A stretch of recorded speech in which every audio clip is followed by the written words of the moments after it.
Welcome. I am your host, Manpreet, aka MMA Lock of the Night, and your boy on Twitter at MMA LOTN. And joining me, my co-host as always, Cody Saftic. You guys can find him at CJ Saftic on Twitter. We are propping you up for UFC 256, headlined by the flyweight title fight between Deiveson Figueiredo and Brandon Moreno. Cody, what's going on, dude?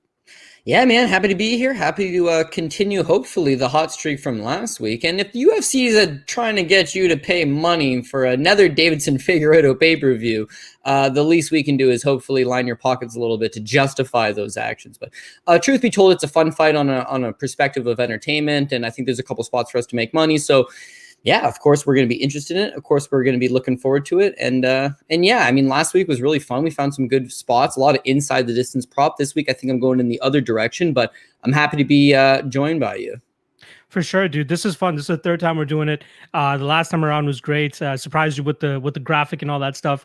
My guy that was doing our graphic design wasn't able to get the beard on you yet, but I promise we'll get that dealt with. Once we grow it in a little bit more on your end, then it's a little bit more justified, right? You got to let it flow a little bit more.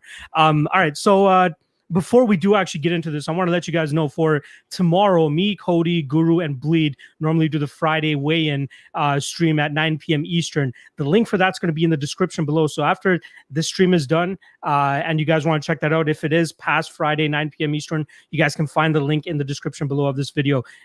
People love that show. It's a great panel that we got on there. We got great insights, a lot of different points of view, and not just me and Cody, but we got Guru and Bleed there as well too to help us break down these fights. So make sure you guys check that out and join us for that one as well too. All right, let's not waste any more time. Let's get into this card. This is a solid pay-per-view card. We've had a couple dropouts, not just a couple, a bunch of dropouts here. It was originally supposed to be headlined by Amanda Nunes and Megan Anderson for the title. Then it was supposed to be headlined by Petr Yan and Aljamain Sterling. And now we got Deiveson Figueiredo. Luckily for him, it was a short night for him last time when he took out Alex Perez, and he's able to jump in really quickly here against somebody else who fought on the same card, and Brandon Moreno. But that's in the main event. So let's get things going with the first fight of the night.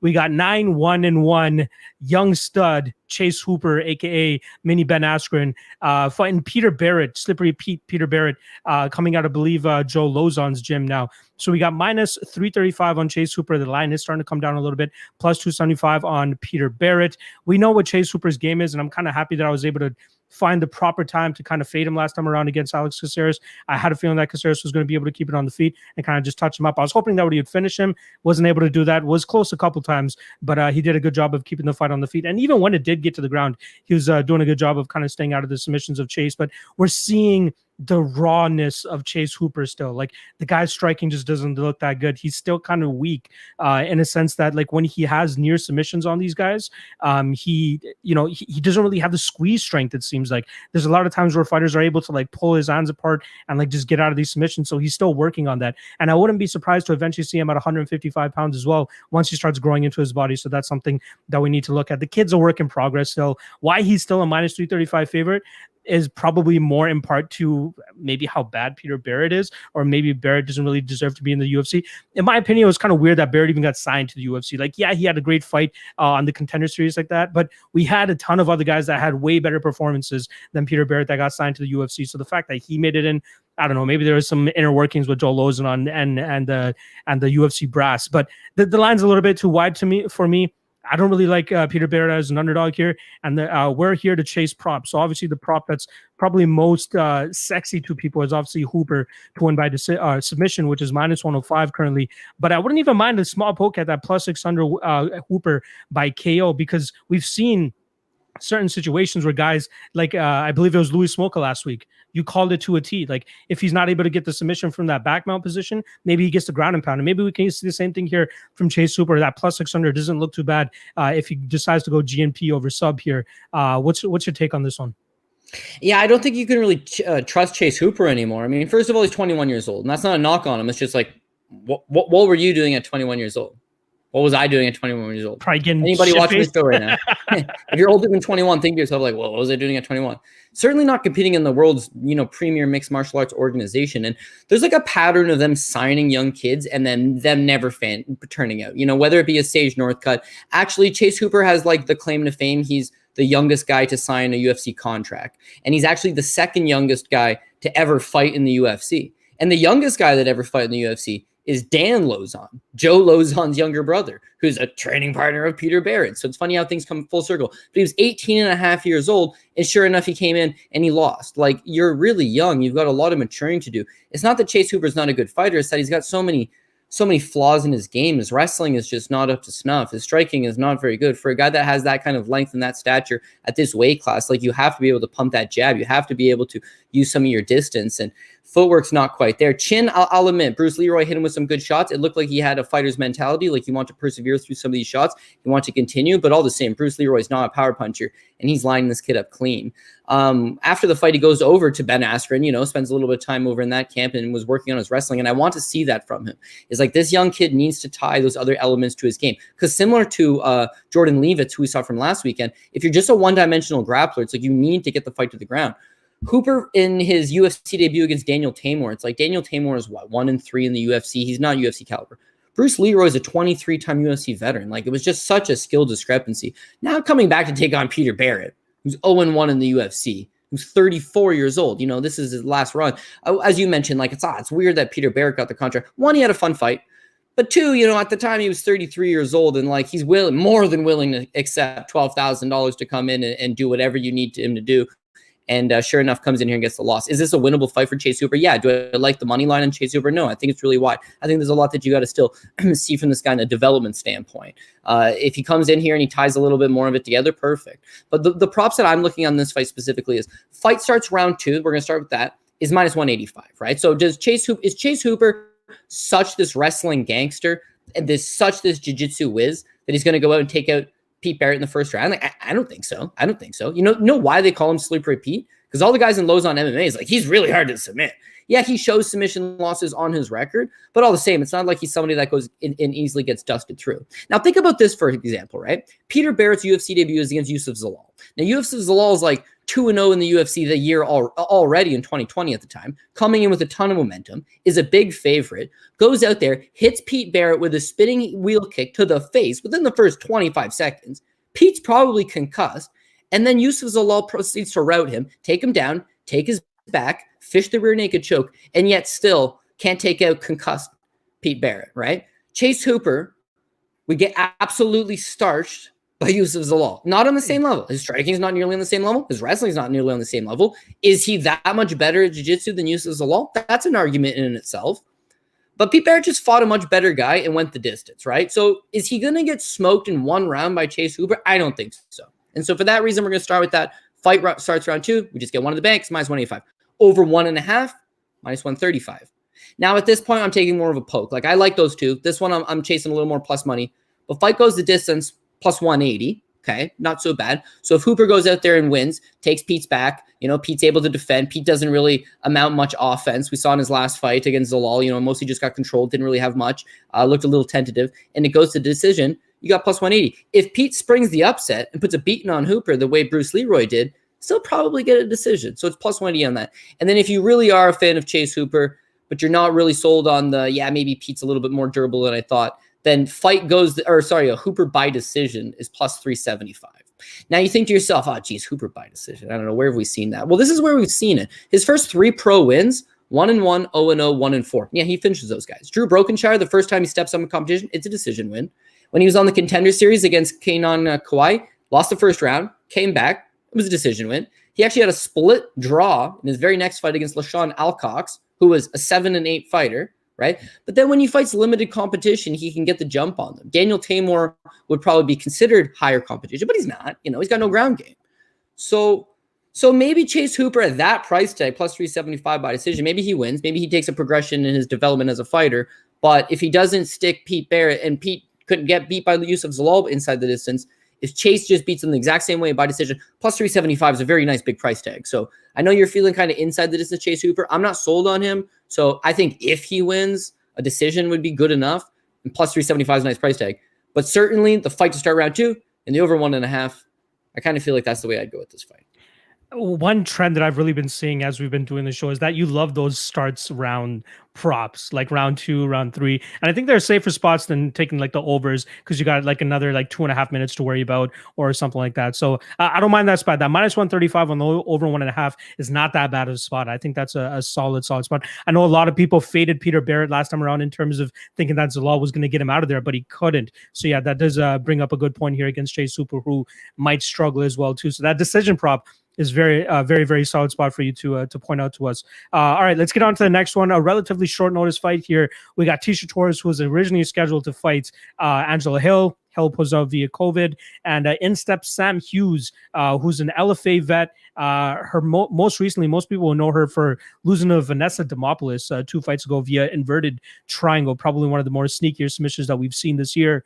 After that, Sam Hughes goes out there, fights another girl, and chokes her at the end of the first round, I believe, with a guillotine. That girl didn't really seem to be like highest of levels, but I'm not gonna lie, I don't mind what I see from Sam Hughes. Like, she seems like she has some solid potential. She has decent striking. She does a good job of mixing in her wrestling and has a good mindset for MMA. Totally.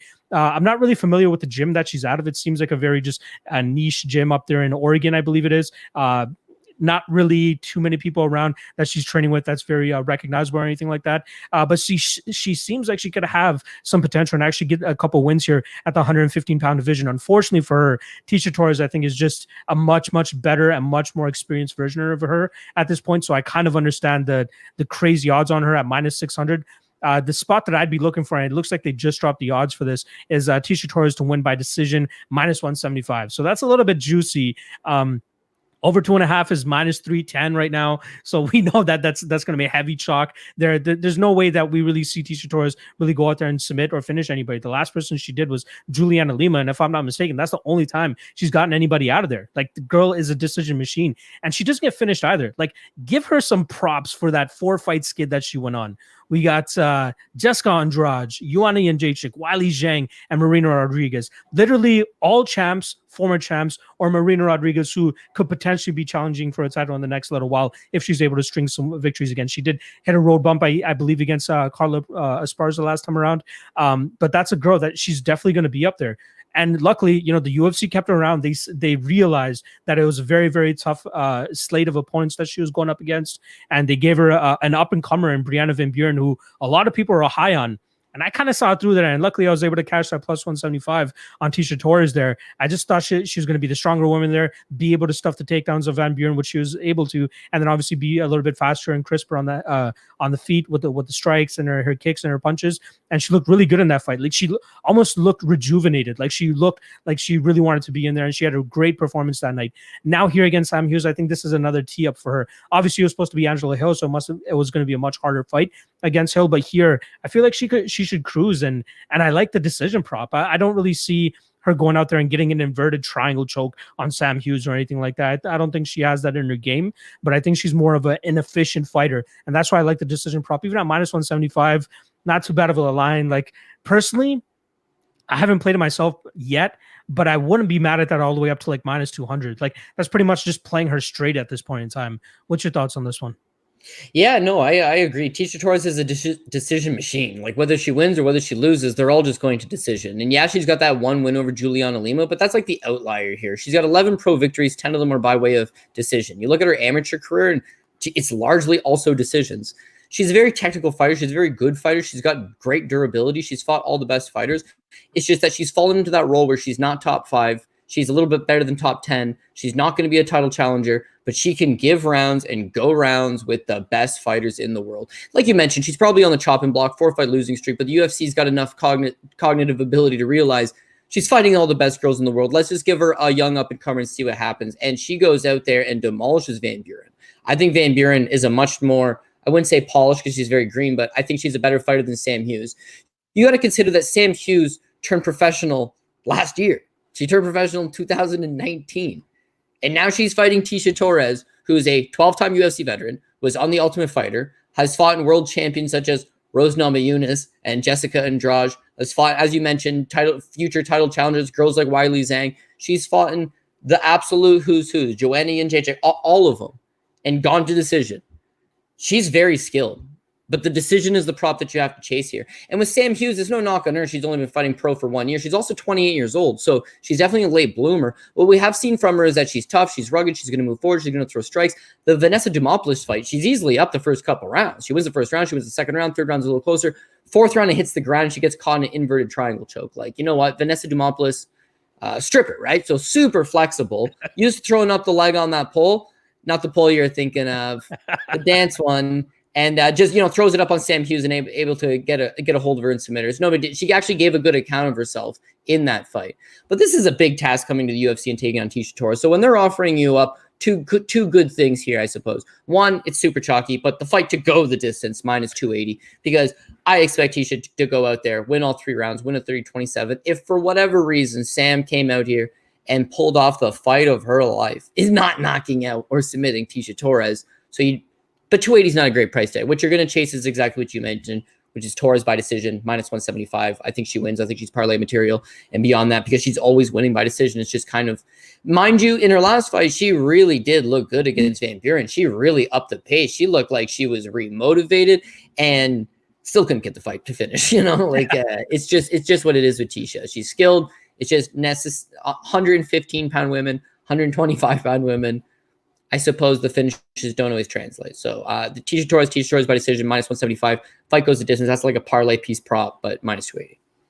One thing that I found interesting, I saw a couple tickets out there that a couple bookies dropped the over 1.5 at minus 115, which I thought was absolutely crazy. I wouldn't be surprised if whoever bet that actually gets it canceled and voided, especially now that we have the over 2.5 at minus 310. There must have been a line error there, and it definitely wasn't widely available. So it's not something that I'd feel comfortable telling people, all right, go play this. I'm playing this. Yeah, I mean, I just wouldn't feel comfortable with that. All right, let's keep things moving along. We got a great fight next. I'm very much looking forward to hearing your thoughts on this one. One that I'm very high on. I'd say it's the fight that I'm looking forward to second most on this card. So we got 15-2 Billy Quarantillo going up against 12-1 Gavin Tucker, and we've seen some crazy line moving throughout the week here. Billy Quarantillo opened up at a plus 105. He's all the way down to a minus 160 now. And the interesting prop here also, in my opinion, is the over under 2.5 under being plus 160. So my quick thoughts on this fight. I love Billy Q. Who doesn't love Billy Q? If they're saying they don't, they're talking some shit. Let's be real. He's beat up on a couple of our Canadian boys, Adrian Valaka and Kyle Nelson, but it's cool. I'll let those ones slide. Now we got Gavin Tucker, another Canadian out there. Hence why I'm wearing the red and white tonight. But we got. I think Tucker is probably his most dangerous opponent to date. Like, I've always thought that Billy Q is, his pressure is great. That's what always wins some fights. It's his pressure, his cardio, his durability, his willingness to always come forward and kind of stay in his opponent's faces and just wait till they break and then take over. Now, Gavin Tucker, he obviously had that fight with Rick Glenn that a lot of people are going to allude to whenever they're breaking down this fight. But I feel like it's a bit of an anomaly here. I feel like technically Gavin Tucker's a much better fighter here. Skill for skill, much better fighter.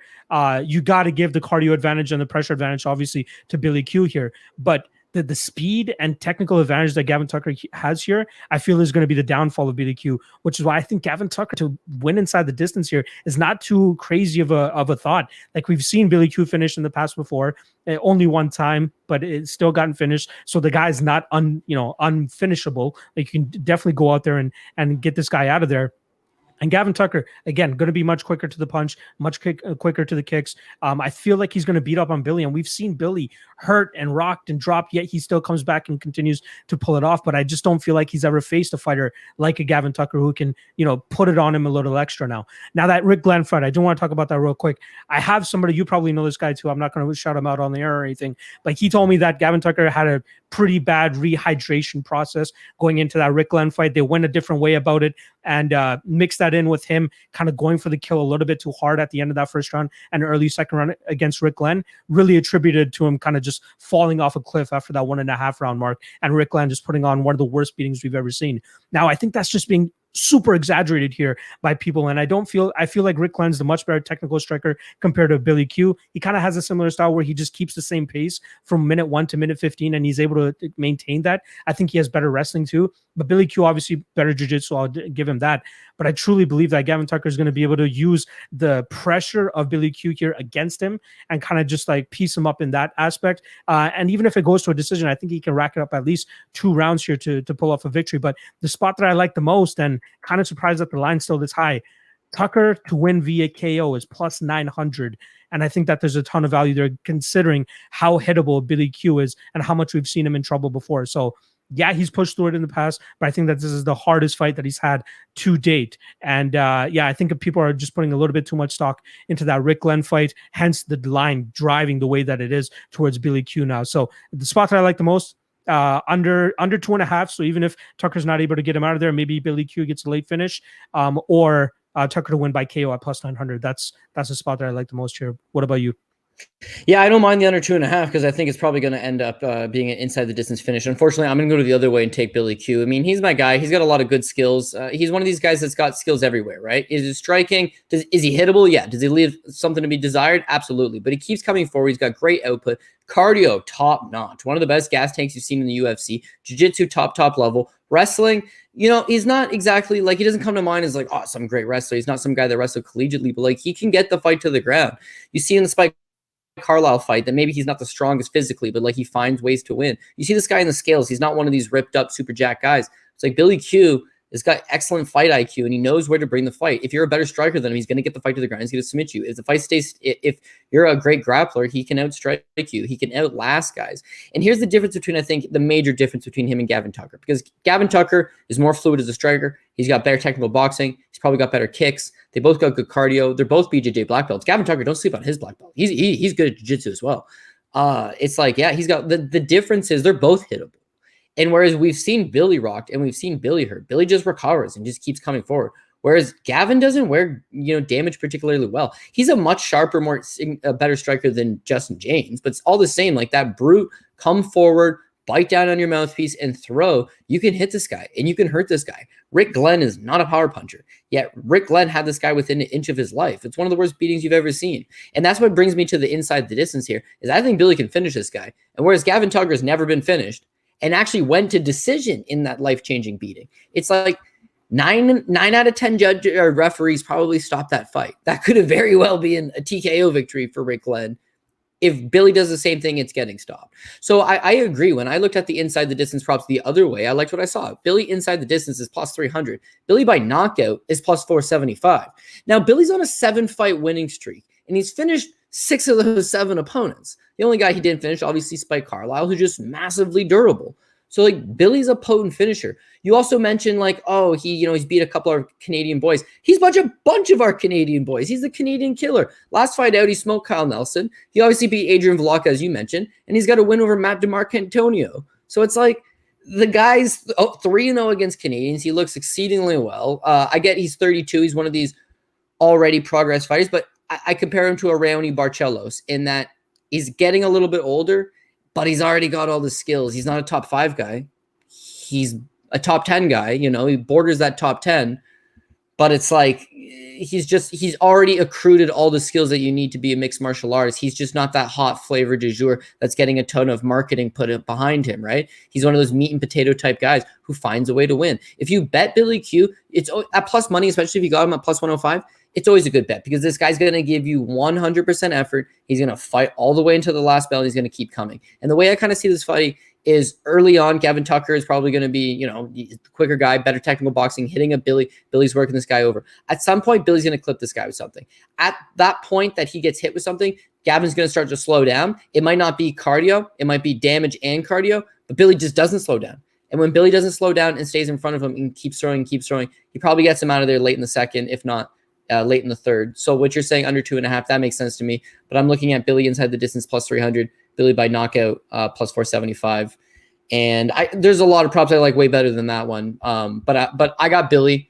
We're here to talk about props. The Billy inside the distance props are what look appealing to me because they're just such big plus money.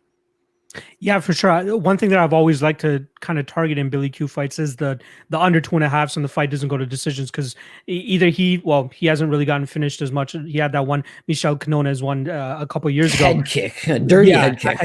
Head kick knockout. Something that Gavin Tucker's not too bad at himself, just saying. But he's more often than not finishing his opponents, like you said. His last 6 victories, or 6 of 7, have come via finish, outside of Ginger Jesus over there. But yeah, a fight doesn't go to decision, plus 135 in case you want that extra 2.5 minutes, because Billy Q uses every freaking second that he can get in that third round. So I wouldn't mind a shot there. So yeah, I do like the under 2.5. I'm going Tucker's side with the KO plus 900. Cody's going with Quarantillo inside the distance, which is, I believe, plus 300. Plus 300. So I think that's a solid spot there too. All right. Very, very fun fight. I can't wait for that one to come out. All right. Let's move along. This one was supposed to actually be on the main card, but now it's on the prelims. A banger of a fight here. We got Renato Moicano 14-3-1 against Rafael Fiziev. This guy's, I believe, from Kyrgyzstan. So there's no ha in this one. There's Rafael Fiziev. And the line is going Fiziev's way. We got minus 145 for Fiziev, plus 125 from Moicano. This one's an interesting one. So on surface, it looks like striker versus striker, but we know Moicano does have a solid black belt to his name as well too. He can pull that out when he needs to. But I find this fight is heavily impacted by recency bias, in terms of, remember how hot of a commodity Renato Moicano was before that Jose Aldo fight? Everybody's betting on Moicano to go out there and beat Jose Aldo. Then he gets finished by Jose Aldo. Goes out there against Korean Zombie. Everybody's betting him again. Gets finished by Korean Zombie in a minute. And then he goes out there against Demirez Mugulov. Goes off as a huge favorite. Obviously, he should be able to get that fight. If he were to have lost that fight, that's where I would have been like, okay, now let's stop the train on this Renato Moicano thing. Maybe we were just, pumping it up a little bit more than he should have been. But I think people are forgetting about what really got him to the dance. The guy's a good fighter all around. And for all this seem to be coming on Rafael Fiziev is very weird to me. I think it should stay around that minus 110 range. It's a pick 'em fight. Like, Fiziev got caught by that spinning back kick, I believe it was, by Magomed Mustafayev. And then after that, he was able to go out there. I beat Alex Sweat, and he beat I got it. Mark D. Casey. And that was a fight where a lot of people are like, Mark D. Casey looks great. He's calf kicking people's legs off. And I'm like, how is he going to go out there and do that against the head of kickboxing for Tiger Muay Thai and Rafael Fiziev? And we saw Fiziev able to go out there and nullify that type of approach and absolutely outstrike Mark T. Casey. Even throw in a couple takedowns for our pleasure too, right? The guy's starting to show an all-around game that looks really, really good.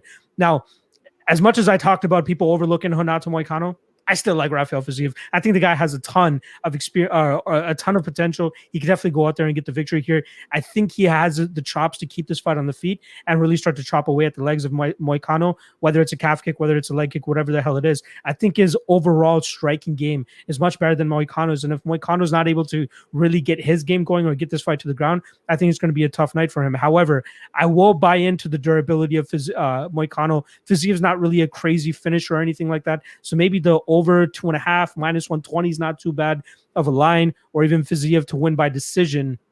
We got Fiziev wins by decision plus 200. Not too bad of a spot either. How are you feeling about this one? Yeah, I didn't have the best lean in this one personally. I think that what I would like to go with is fight starts round 3, which is minus 155. I think it comes down to, like you said with Fiziev, right? He is an awesome kickboxer. Like, look at his Muay Thai career. He's known for the Sanchai lean back. He's the head kickboxing instructor or Muay Thai instructor at Tiger Muay Thai. He's only 27 years old. He's from Kyrgyzstan, same place as the Shevchenko sisters. It's like there's a lot to like about this guy. And you see some growth in him. In his UFC debut, he's hyped up. And he just gets caught by Mustafayev shot he never seen coming. You can. It's understandable. The Alex White fight, low level competition, and looks better. Looks like maybe he'll fill into himself. And then the Diakese fight. I mean, I was on Diakese. I thought he's a better wrestler, has the grappling advantage, and as well is a good enough kickboxer that he can keep this competitive in the striking long enough to get this guy to the ground. What happens is, like, his body got chewed up so fast, his legs got chewed up so fast. He was reeling. Didn't want to take any attempts at taking the fight to the ground. Had a couple, had some success with his boxing in spots, but he just basically fought like a deer in the headlight the whole time. It was a bad way to fight Fiziev. It's target practice, his last 2 fights, and yet both of them, as good of a kickboxer as he is, as great as a striker as he is, They're both by decision. And in fact, the Alex White fight, he lands like 58 significant strikes. Like, it's not even high output. And then his last fight against Diakese, I think after a first round where he just threw the kitchen sink, he started to tire a little bit. So he paces himself a little bit more and wins the fight, gets the takedown, especially in the round 3. It's like, okay, we see some improvement from him, and I expect to see even more improvement from him here. But what a crapshoot they're offering you a dog price on Renato Moicano when it's like his losses are he's lost to Brian Ortega, the Korean Zombie, and Jose Aldo, one of the greatest featherweights of all time. Whereas we've got a guy that just decisioned Alex White and Mark Diakese. So, like, does he come out and knock out Moicano? Probably not. Also, Moicano was a really big 45er. You know, you see him struggle to cut weight in a lot of those spots. So him coming up to 155, you've just seen him the one time, and he looked awesome. It's 59 seconds. But on the scales, he looked really filled out. He looked like this is the weight class he should be in. So him coming out here, like, I honestly think he's a much better striker than Mark Diakese. And finally, he probably does have the striking to keep it competitive enough standing with Fiziev. But the key is you got to get this guy to the ground. Because Renato Moicano, right? Here's a guy that outstruck Jeremy Stevens. Here's a guy that outstruck Calvin Kattar. Here's a guy that was beating the shit out of Brian Ortega for 2 rounds before getting caught in the 3rd. He's a good striker, right? He shows no career knockouts. He's never knocked out anybody. But he does have 7 submission victories. And his submission game, BJJ Black Belt, solid. So personally, I look at this fight and I got fight goals 2 rounds because I think it's going to be that close competitive kickbox match. But for a plus money punt, looking to have a little poke, Moicano by subs plus 375. You have this idea that maybe, he doesn't sub guys at all. 7 career wins by submission. Last fight, slippery naked choke. You've seen him, the Cub Swanson fight, same thing. Grappling's good. And he's taking on a guy that's literally spent his entire life kickboxing. So is he a live underdog? Yeah, he's a live underdog. If you just want to touch the money line, yeah, I think he's live as an underdog. But the fight to start round 3 minus 155, to me, that's like the safe play here. But then that take a stab play would be like Moicano by submission plus 375. Yeah, I personally, I do think Fiziev pulls away with this one. Just crisply outstriking Moicano here, keeping the fight on the feet. The guy looks. I was looking at some of the training videos of these guys over at Tiger Muay Thai, especially when it comes to like takedown defense and stuff. And they got some sneaky things that they're doing over there, like getting them to do like burpees and stuff, and then start defending takedowns and all that type of, like, it's crazy the type of work that they're doing over there in Thailand. But to be the head kickboxing trainer over there at Tiger Muay Thai must mean that you have some solid credentials and some solid experience to back that up. So I like what we have from Fiziev. Hit me, what you got? Okay, so what I'll hit you with what I got is, so Thailand is a tourist destination, right? Everybody wants to go to Thailand. You get some training and it's really cheap to live there. People do destination camps. Tiger Muay Thai, probably the most popular destination camp in Thailand, right? Due to COVID, Thailand's tourism is dead. So Tiger Muay Thai, and same as Phuket Top Team, same as all these gyms in Thailand, are massively struggling financially because there's nobody there. There's no bodies there. There's none of these guys that usually come. So there's badass Russians that live there full time around, right? He's training with those guys, no doubt. Yeah. He's going to have a good crew. But it's not like regular time. You'd rather be at American Top Team, which is where Moicano's at, right? That's got all of your regular bodies. Like, don't be fooled by like, oh, he's leading these camps, you know, like he's the head coach. Like, I've always said, if he's the head Muay Thai coach, he's the head striking coach, who's teaching him? And he's not 32 years old. He's learned everything. He's 27 years old. He has not learned everything. He's a good striker. He's an excellent striker. Like, who's teaching him now? So at some point you cap out, and now you need these guys to come in from all these different parts of the world and all blend in knowledge is what they do at Tiger. But if they're not coming in, like, it's a disadvantaged situation. You said earlier you got a closer line to even. I got that too. But the fact that they're giving dog money on Moicano, like, as much as there's a lot of love coming in for Rafael, like, I honestly understand why you would take a shot at Moicano. Like why not? This kid's got to prove he's a real deal first, Fiziev, and this is a great fight for him to prove it. But let him prove it before I fully jump on this bandwagon. Even that Mustafayev fight, like, he didn't even throw a strike. Like, he didn't even commit to anything really. He just got caught, and it was unfortunate for him to take that setback. But here he gets a much more proven opponent in Moicano, who could potentially, with a win here, he could secure himself in that top 15, top 10 range with a solid win. So, all right, let's just keep things moving along. We got Cub Swanson, who did lose to Renato Moicano recently, going up against Daniel Pineda. And I do want to say recently with a little bit of an asterisk, because he did compete in Quintet, where he absolutely tore his ACL to shreds, and it's caught on video. Probably once you see it, you're just like, damn. Like, especially in a grappling competition that he's probably not getting paid that much for, takes him away from his main squeeze, which is MMA. Not the best look for a guy that's at his age at this time. He's 37 years old. He just turned 37 in November as well, too. This is another guy, coming off a four fight losing streak to Brian Ortega, Frankie Edgar, Renato Moicano, and Shane Burgos in a very close fight, but then goes out there, saves his job, and beats Kron Gracie in a fight where everybody thought that Kron Gracie was going to be able to drag this to the ground and choke out Cub Swanson, because Swanson's been choked out so many goddamn times in the past before. Now he's going up against a UFC vet, Daniel Pineda, and I say UFC vet, and newer fans are going to be like, what are you talking about? The guy's only had one fight in the UFC. Not really. Let's go back and look at his record. The guy had a decent run in the UFC before coming back. But even since he left the UFC, you could absolutely make a case that Daniel Pineda could be undefeated coming into the UFC. Let's go back and look at that little run that he had. So he loses to Robert Whiteford, gets the pink slip from the UFC. Then goes 3-fight winning streak, loses a split decision to Emmanuel Sanchez, and a split decision. So let's just say another judge gave him that. He has a win there. That's a 5-fight winning streak. Goes into the Georgi Karakhanyan fight. Whoops on Karakhanyan for a round and a half.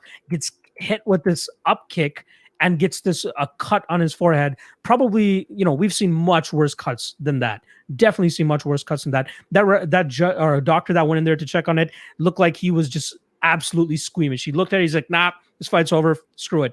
And he gets an L on his record. So that could have easily been a win for him if he didn't get that cut. And then he rolls through and piles up another 4 or 5 victories. Had obviously those nose contests against in the PFL when he won the tournament, I believe, was on all the sauce.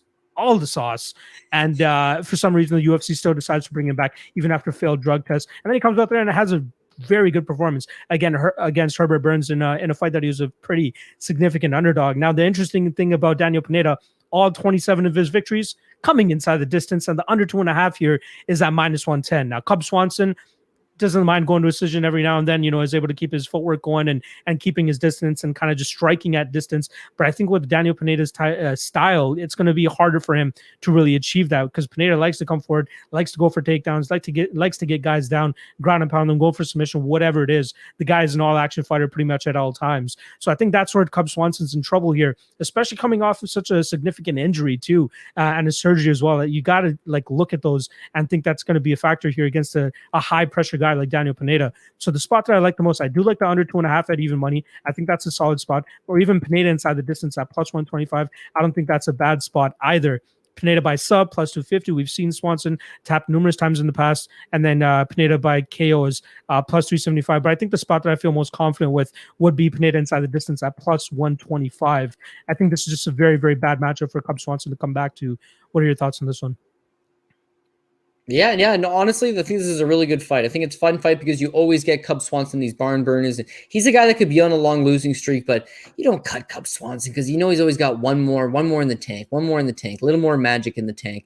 Him going out against Doo Ho Choi, that might have been it. That was a fight of the year, one of the greatest fights I've ever seen in my life. It was like, oh my God, how you just jumped the shark. It's never going to get any greater than this. And then you see the decline, and then you see losses against the world's best guys. The Shane Burgos fight, even though he loses, it was competitive, and he gave a good account of himself. And it was like, Cub, when is enough? And then bam, the Kron Gracie fight. He puts himself back on the map. He has that one more magical moment. But then blowing out your knee in that quintet match against Jake Shields is just, it's very poor decision-making on Cub Swanson's part, because one, you just won a fight that puts you back in, not the mix, but certainly puts you back in the limelight. People are talking to you about it. You just rewrote the ship. We lost 4 in a row. We're back in the win column. It's a good win. I got some momentum. I'm getting a little bit older. I want to take this last run. Perfect time to do it. To take a grappling match is not the problem. To take a grappling match against Jake Shields, who has been retired for a few years, now walks around at 200 pounds, what are you thinking, man? And so here's the thing with Cub Swanson. This goes back to UFC Undisputed 2010. Remember the video game? Yep. I remember he was a roster character in 2010, right? They were doing the UFC games. And I remember they interviewed him. And they were like, oh, how cool is it to see yourself in a video game? And I remember, I'll never forget this. He was like, oh, yeah, that's cool. I wonder if they've got a feature where I just break my hand after every fight. Because he breaks his hand after every fight. And if you've ever met Cub Swanson and you've seen his hand, it looks like Frankenstein's face, right? It's just full of surgeries. This guy's so career injured. You just look at all the fights he's pulled out of. You look at all the surgeries he's had. Him blowing out his knee with Jake Shields is just an accumulation of the wear and tear. So now he's got a year off. How does that benefit him? It could benefit him. He hasn't been punched in the head. I mean, sparring, training, you get what I mean. A year layoff could help him. But at his age and being a reflex-based fighter, a guy that fights with his hands low and tries to peacock and bait you in and then counter, likes to get into a slugfest, likes to put his chin in the air and just bait you on, your timing is going to be off. You're going to feel that ring rust early. You're going to get off to a slow start, and you do not want to get off to a slow start with Daniel Pineda. Now, Daniel Pineda hasn't been knocked out since our boy Canada's got to get once in a while. Antonio Carvalho knocked him out. Hey. And outside of that, like, he doesn't get knocked out. He's been submitted 6 times. Not in 10 years. I think Chaz Skelly was the last guy to submit him with a knee bar, and all of those 6 pro losses by submission are early in his career. Outside of that, he's become a BJJ black belt. He's a very good grappler now. He's capable of out-grappling guys like Herbert Burns, if you've seen his last fight, but his striking's come a long way. He is 35 years old, so he's a little bit older himself, but he's got more fights than Cub Swanson. It's the level of fights. He's been fighting putzes on the Texas regional scene, and Cub, dating back to his WEC days. He fought Jens Pulver. It was like his WEC debut. Like, what are you thinking? This guy's a former UFC champion, but that's who Cub is, and I think it's kind of catching up to him. So I'm ever so slightly going to lean Daniel Pineda, and then the props that I like on this one is fight goes the distance plus 110. I say that because Pineda's got a ton of durability, right? We know he's got the durability. It's not him that's got the issue with that. It's Cub Swanson.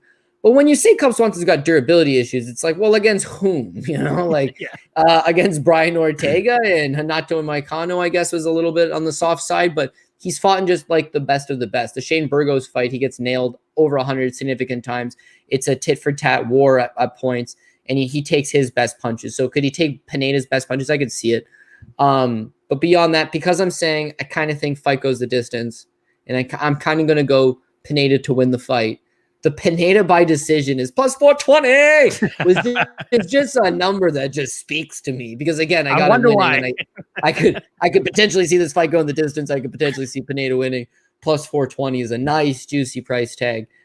So that's actually kind of my lean for this one. I hope that it is a fun fight, an exciting fight. But ultimately, Pineda's takedowns, he should be able to get Cub when he wants him down. When he does get Cub down, Cub's not going to out-grapple this guy. The question is, is Cub going to tap to some neck crank? Hopefully not. We've seen it before, but again, it's Frankie Edgar in the 5th round, I think, right? So that's late into a fight as well. This is only a 3-rounder. Cub just got to survive. If fight goes the distance, it's plus 110, plus money, cool. If Pineda springs that decision victory, oof, nice big plus money tag. One of the props that you normally like, fight starts around 3, minus 135. Not too bad of a price tag if you truly think that this is going to go the full 15 minutes. To get 10 minutes out of it at minus 135, I think that's a solid spot. But personally, I think that Pineda does eventually get the finish. I think that Swanson is just, this is just not the time for him to fight a guy like Daniel Pineda coming off of a bad injury like that. All right, let's move things on to the main card now. We got another kind of up-and-comer against an established veteran here. We got Junior Dos Santos coming in against Ciryl Gane. I want to say Ghana is actually how you pronounce it, but it's minus 425 for Ghana and plus 340 for JDS. The spot that I like the most, I know that you like it as well too, the over 1.5. I love that spot here. Even fight starts around 3 at plus 120. I think that's a solid spot as well too. Ciryl Gane, like, earlier in his career, you see him go out there and trying to like find that kill shot, trying to get these guys out of there quickly. And I think it was the Adam Dishka fight that we truly saw where, he started to suck in a little bit when he wasn't able to get Dishka out of there. But luckily, he was finally able to get him out of there. I think it was the end of the 2nd or the end of the 3rd round. But if he hadn't have gotten it out of there, it would have been really, really tough to see how how Ghana was going to be able to pull off that fight. Since then, we've kind of seen him just start to stretch fights out now. He doesn't mind kind of dancing on the outside, hopping in one, dropping a 1-2 or a kick or something like that, a side kick, whatever it is, and then getting back out of range. His movement, his speed, and his discipline at this point in time is why I truly believe that he has top 5 potential. Like, he's not really rushing for a finish anymore. The guy is comfortable with just, he doesn't mind going to a decision. Like, we saw him take Tanner Boser to a decision, which is an interesting fight because I kind of think they're like similar fighters, but Ghana is just way more gifted when it comes to the physical attributes. He's a lot quicker. He's more athletic. He has more power in his shots and all that type of stuff. So Tanner Boser was having a lot of difficulty kind of tracking down Ciryl Gane. And I think that's what's going to happen with JDS too. I think JDS is going to have difficulty landing like that perfect punch or landing a perfect combination on Ghana, who should be able to get in and out of range without taking too much damage. And we want to give JDS some flack in terms of like, okay, the guy's super chinny and all that type of stuff. But like, let's look back at the guys who have finished him in his last 2 fights alone. Francis Ngannou, There's nobody that hits harder than that guy ever in the history of MMA. There's nobody that hits harder than Francis Ngannou. Curtis Blades, that one was an interesting one because that punch that led to the knockout. Tell me have you ever seen Curtis Blades throw a harder punch than that ever? There's never been a time where Curtis Blades has landed so clean and so hard on an opponent. Kind of just threw that from the hip too. Landed on JDS. JDS starts to rock, and then we see Curtis Blades follow up with the finish there. And then Jairzinho Rozenstruik, probably number 2 behind Francis Ngannou when it comes to heavyweight power here. So I'm chalking it up to those guys just having tremendous amount of power, and now Ghana being a little bit more accepting of just not rushing fights. Starts round 3 is a great prop at plus 125. I think that's, or plus 120. That's a solid spot. But so I like the over 1.5 minus 135. That's a solid spot. I have a personal play on it at minus 120. I think that's a great line. But even Ghana to win by decision at plus 255, I think that's a sneaky good spot where everybody is sold on the fact that JDS is chinny. Ghana's just going to go out there and take his head off and, start to assert himself in that top 5. I think people need to take a step back and really look at the game of Ghana and see what he's adjusted his game to in his last couple fights. He wants to go out there and just pitter patter these guys. And, maybe if a finish, shows itself, he'll go for it, but he's okay with going to a decision. It seems like he has the gas tank to go 15 minutes as well too. What's your take on this one? Yeah, I think you nailed it with the overs on this one. I mean, with Ciryl, so here's a funny story for you. So his MMA debut was actually against like a personal friend of mine, Bobby Sullivan. It was in Quebec, was at the fight, and he was billed as this Muay Thai badass. He was like 47-1 as a Muay Thai fighter, French striker. France has excellent striking, by the way. And he was a training partner of Francis Ngannou. He's at an MMA Top Team Paris, or the Fight Factory Paris. And it's just like, oh man, Fernand Lopez, this guy's going to be a good striker. My boy Bobby is from Hanover, Ontario, and he is a supply teacher. And he likes to throw them hands. He had knocked out, it was his 3rd pro fight, but he had won his last 4 amateur fights by first round knockout. Like, he liked to throw hands. I was like, cool. We got a really accredited Muay Thai striker against Bobby, who is just going to throw them hands.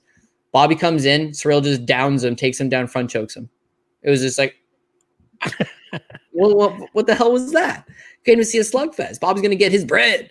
It's like, nah, man, this guy had a good ground game, and you've seen him rely on that a lot more than he's relied on his striking, is that he prefers to get these guys to the ground if he can and submit them. If he can't, then he's just so much faster for a heavyweight. As a mobile heavyweight, he'll just stay to the outside and dance around you. Now, Junior's power is starting to fade him. His durability is starting to fade him. His ring IQ is always questionable. His footwork's no good. He doesn't cut angles particularly well. But it's like, well, what could he still do? He could still put the pressure on a young fighter. He could still break a young fighter. I get all that. But what does he still do? He's still a mobile heavyweight. The problem is that now he's giving that up in that he's not going to have the speed advantage against Ciryl. So Cyryl's just going to look to stay to the outside. But ultimately, he would rather get these fights to the ground and submit his opponents. And again, you've seen that in his run so far in the UFC. I mean, his last fight with TKO, Rogers de Souza, takes him down. You see him drop him, get the finish, comes into the UFC, and it's like, this guy's a knockout machine. He's Francis Ngannou's training partner. Watch this shit. And it's like, no, he just takes down Pessoa, submits him in the first round. The Dante Mays fight, he's in no hurry, takes his time, ends up getting a heel hook in the 3rd. You see a much improved ground game again out of him. And then that Tanner Boser fight, it's like, Tanner doesn't pose any punching power threats. I know he knocked out a few guys in the UFC, but for the most part, very traditionally, the way he's been in his career is he's a mobile heavyweight as well, wants to stay to the outside, outpoint you. And Ciryl has his number. But the problem is that we talk about these guys making talent jumps. You can't be going from fighting the Rafael Pessoas of the world and the Tanner Bosers of the world to now fighting Junior Dos Santos. Like, it's a little bit of too much too soon. Whereas Junior's been losing to the absolute best guys, And yeah, durability is a problem. Like, name me one human being on the planet who's going to stand up to those guys. Like, no. There's not a whole lot of them, because if Francis hits you, you're done. If Curtis gets you in a compromising situation where you're tired and all of his weight's on you and he gets battering on you, or you know what I mean? Like, the guy's a 265-pound heavyweight who moves like a featherweight. Like, come on. Like, these guys, Jairzinho Rozenstruik, like, if there's anything this man can do, is if he touches you, it's over. Yeah. And it's the same thing. So, like, Junior's having trouble against them, but against Ciryl, that's not going to be an issue. So Ciryl just stays to the outside and avoids him. This fight's getting rounds in. Ciryl tries to take him to the ground. He's not submitting Junior Dos Santos, so it's getting rounds in.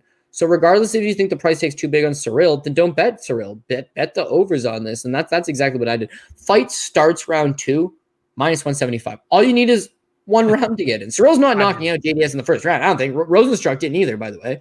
He's not knocking him out in the first round. JDS is not clubbing Ciryl in the first round. Ciryl has to train with Francis. Like, he knows what it's all about, how to avoid.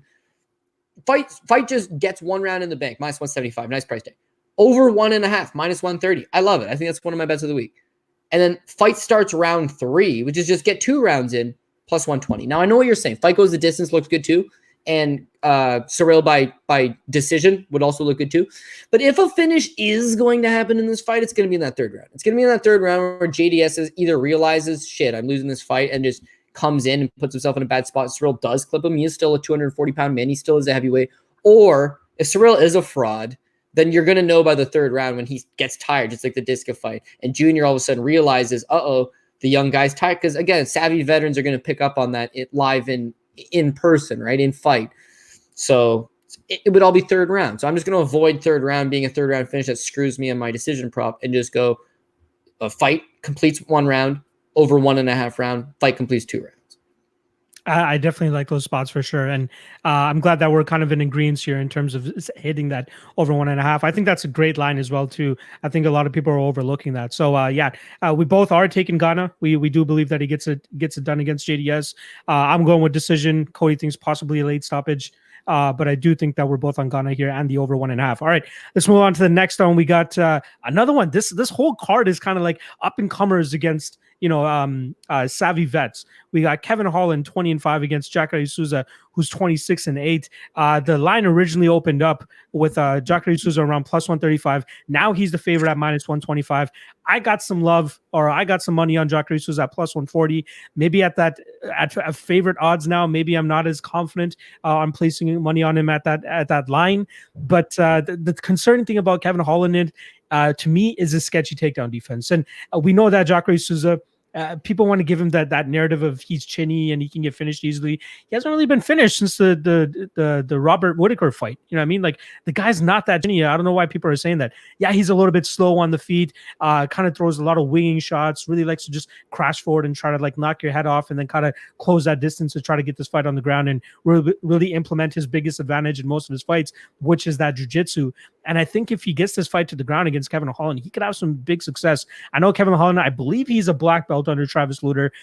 So yeah, he's a high level jiu-jitsu as well too. But like, when you're getting, tapped by Brendan Allen a couple fights ago, and now you're taking on Jacare Souza, it's not a good look at all. Not to mention, you finish your last fight or second last fight, I believe it is, against Darren Stewart, with Darren Stewart in full mount, just dropping down hammers on you, just cheering you on, be like, yo, come on, Kevin, let's do something. And he's just absolutely mauling him on the ground there. Maybe not to the point of getting a finish, but still doing solid damage. Now, you tell me what's going to happen if Jacare Souza is in that position, right? So that's why I like Jacare Souza's submission prop plus 170. I don't mind that spot. That's a really good spot in my opinion. Personally, I got the money line at plus 140, so I don't mind it regardless.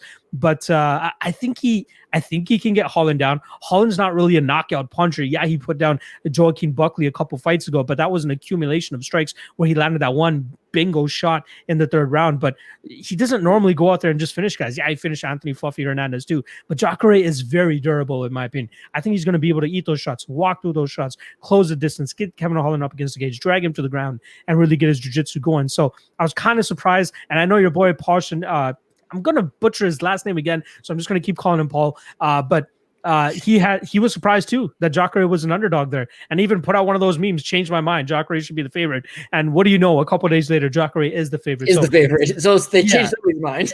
Yeah, exactly. So it worked out after all. The public understands, and they actually believe that too now. And I'm in agreement. I think Jacare has a really good shot of winning this fight.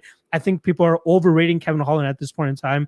I do think he has talent. I do think he has potential. But I think at this point in time, stylistically, he's biting off a little bit more than he can chew. So I like Jacare. I like Jacare by sub as well, plus 170. If you think he even gets that GNP, if he's not able to sink in that choke, starts going for that GNP finish, plus 800 Jacare via KO. So there's that as well. So I like the sub prop. That's the way that I'm going to be going here. What about you? How do you see this fight playing out?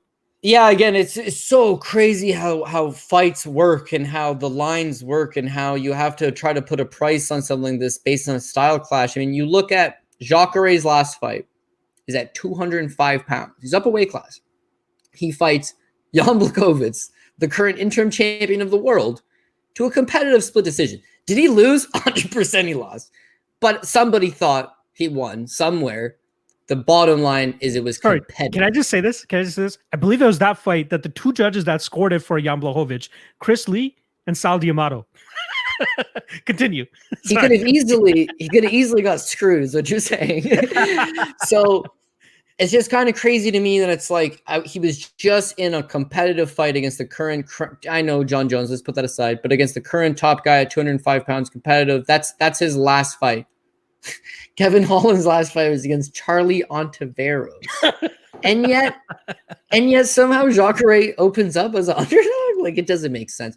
But I get where people are they're really worried about, is he washed? He's 41 years old. He hasn't really looked as competitive as he has in some of these other spots. Is he fighting good guys? Yeah, he's always fighting good guys, but his cardio looks like it's a problem. He also, used to spend time at American Top Team and used to spend time at Black House and used to spend time at the X Gym with Anderson Silva and all those guys.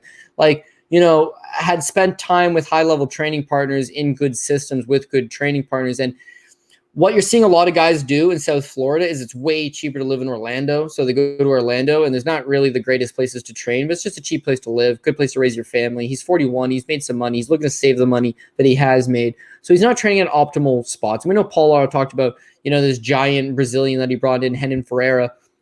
It's like that guy is a big guy. It does look like he's brought in some guys to have a specific camp around him. But again, at 41, he's not his optimal level. The thing is that optimal level Jacare kills Kevin Holland within a round. Like, do you remember what he did to Gegard Mousasi?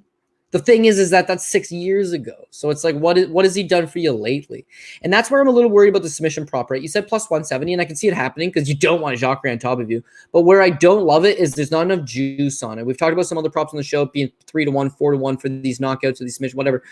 We haven't talked about a submission prop specifically. But see, the last guy he submitted is Tim Boetsch, and it's 3 years ago. And prior to that, he submits Chris Camozzi a couple times, and he submitted Ed Herman. And, way back in his Strikeforce days, he submitted Robbie Love. He's going for these knockouts. He doesn't really want to exert himself too much with the grappling. If he does take you down, I think he's going to look to establish a lot more control and just hold Kevin Holland.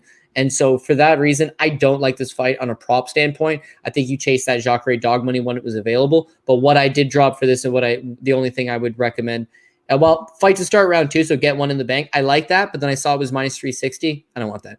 Fight to start round 3, so we're going to get 2 rounds in the book. It's minus 160. It's still not a good enough price tag because Jacare could finish this guy inside the distance. The flip side is if Jacare is shot to bits, and if Jacare he's not completely shot to bits, but you know what I mean? Like, if it is going to catch up with him eventually, then maybe Holland's that guy that's just so big, so rangy, stays on the outside, clubs him with something. I don't think the fight goes the distance necessarily. It could. If it does, I'd probably lean towards Jacare to pick up the decision. But honestly, we've talked about all the other fights on this card, and I like props in pretty much all these fights. I didn't like the props on this one. I like the money line. I didn't like the props. Who are you picking to win, though? You got Jacare? Yeah, well, again, it comes down to a dog or pass, right? Yeah. So I had Jacare. He was my dog or pass. Now Jacare is the favorite. I still can't let that affect my opinion that it's close enough that it's still my Jacare. But if for whatever reason it was to go minus 140, minus 150, minus 160 Jacare, well, then you end up taking Kevin Holland. And it's for no other reason than, is he washed? 41 years old? Maybe, because he's one of the most skilled guys you've ever seen. For sure. It's similar to Yoel Romero, who's one of the most skilled guys you've ever seen. There just comes a point where it's like you're just not off. You're not yourself anymore. You're not offering. You're not competing at the same optimal level. And with Jacare Souza, this is fact. That Jack Hermanson fight, he got absolutely clowned by Hermanson in the grappling department. It was bad to see. And that was at 185, his natural weight class. The Chris Weidman fight where he got the third round finish, he did not look good through the first 2. I didn't think. That third round stoppage, he needed it. The Kelvin Gastelum fight, that split decision, he is fried, cooked, gassed out after 1 round. He dominated Kelvin Gastelum the first round, but he's tired after that first round. And this is against a welterweight in Kelvin Gastelum. The last thing that's really worrisome is that the fight with Jan Blachowicz is his first time going back to 205 in a long time. But you saw Chris Weidman do it, and it didn't work out well. And you saw Luke Rockhold do it, and it did not work out well. And so you're in your mid-30s. In this case, he's in his early 40s. He says, screw 185. I'm going to 205. Doesn't work out for him. To come back to 185 is a task, man. Mm-hmm. And so big old Kevin Holland that's made weight, this will be his 5th time this year, is not going to have a problem cutting the weight. And so for that reason, Jacare is going to get gassed after the first round. That's why I don't feel like fight goes the distance. I feel like Jacare gets tired and Kevin Holland picks him off late, or Jacare gets the fight at the ground and takes him out late. Sub props not good enough for me. None of the props were really juicy enough for me. I will right now lean with Jacare. The parlays will probably get juiced up by that Jacare. But again, the way money's been coming in, it's going to end up making Kevin Holland, if it keeps going this way, the trend would make Kevin Holland like an okay plus money dog play. Then like, yeah, okay. Now you could talk me into it. As I talked, the weight cut alone makes me think, plus money Kevin Holland, not bad. It's favorite Kevin Holland. Like, nah, I don't want to be part of that. I've seen the guys he's been beating, dog. Yeah. Give me a solid pass on that. Let's not talk about Charlie Ontiveros on this show, but let's just keep this ball rolling. Dead, by the way, has anybody heard from Charlie since that? Oh my God. Let's keep moving. I'm hoping they do give him another fight so we can go out there and just fade him inside the distance once again. But all right, let's keep it moving. We got a jiu-jitsu clinic coming up here. We got Mackenzie Dern against Virna Jandiroba. We got -185 on Dern, +160 on Giandiroba. The spot that I like here the most is the over 2.5. It's -140, not the sexiest. Fight goes to decision is -120. We know what Mackenzie Dern's game is. High level jiu-jitsu player. Virna Jandiroba, high level jiu-jitsu player herself. Mackenzie Dern has even admitted that this fight is probably the highest level of jiu-jitsu in that division, going up against one another. So, got to give her some credit for actually admitting that. From what we've seen from Dern, it looks like she's trying to work on her striking more and more, but we've seen from past events where fighters are mainly jiu-jitsu players and they're trying to get their hands going and working, and it just doesn't work out. Malcolm Gordon, that's the only one that really comes to my mind for right now, but there's so many guys that just try to craft their hands, try to craft their striking just so it can make up for that lull in their talent, and so it can merge into the jiu-jitsu and grappling a little bit easier. Here against Jandiroba doesn't look the most comfortable on the feet either. So I kind of think that if anything, on the feet, this fight's a little bit canceled out. Like they kind of just cancel each other out in the striking realm. Now, when it gets to the ground, it gets a little bit interesting. However, I believe in Jandiroba's jiu-jitsu that she should be able to stay out of submissions, and that Dern might just win this fight off of just control time, literally just staying on top of her, having top position, maybe landing a couple strikes from there. Even if this fight's on the feet, like, I don't want to say that Dern has the advantage, but like the fact that she's working it as much as she is, and working with Jason Perillo and doing that type of work, it shows that she's committed to try to like fix that hole in her game. And I haven't really seen anything from Virna Jandiroba that makes me believe that she's going out of her way to truly get her hands going. And then maybe again, she's not an IG model like Mackenzie Dern, so she's not showing her training as much as Dern is. So that's another caveat there too. But Dern, the younger one here too, I just want to get the ages correct here before I continue.